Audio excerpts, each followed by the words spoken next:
Dennis, let's go personal. How loyal are you to Jeneline Mercado? Siguro, sa tagal namin na magkasama ni Jen,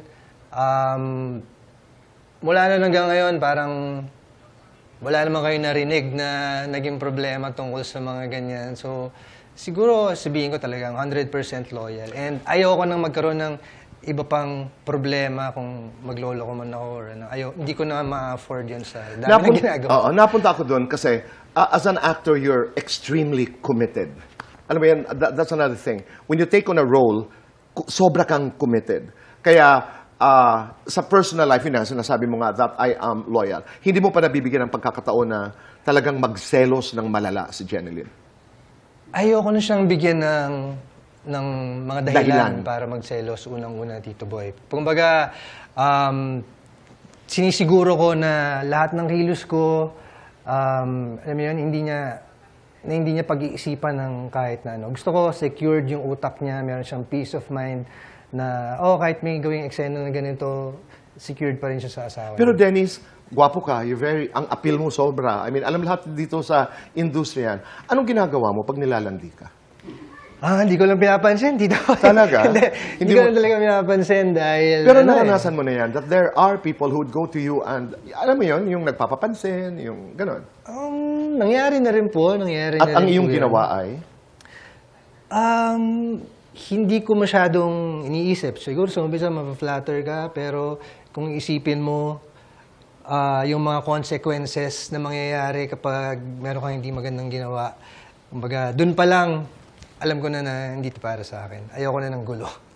Tama naman. Oo, because again, you're making not naman a difficult choice, pero kung alam mo kung nasaan ka, ay alam mo kung saan ka pupwesto, At alam mo kung kontento ka. Tama. At alam mo yun, honest at loyal. Generally, kayo ni Jen, napapag-usapan niyo ba ang inyong mga exes? Napag-uusapan din po, pero minamabuti namin na hindi na lang siya maging topic palagi dahil feeling ko hindi naman din makakatulong dahil tapos na eh. Yung babad ka doon, unless really necessary. Unless may mga problema na kailangan i-resolve.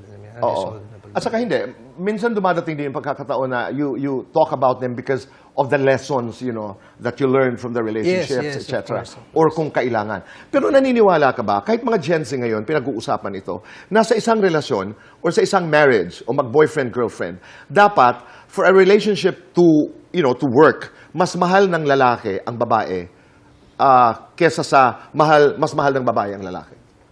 Your take? Parang ngayon ko lang narinig yan, Tito Boy. Pero para sa akin, kailangan Kaming mga Gen Z kasi, yung pag hindi, totoo yan. Pag nag-uusap-usap kami, medyo, Hindi, napapag-usapan yan.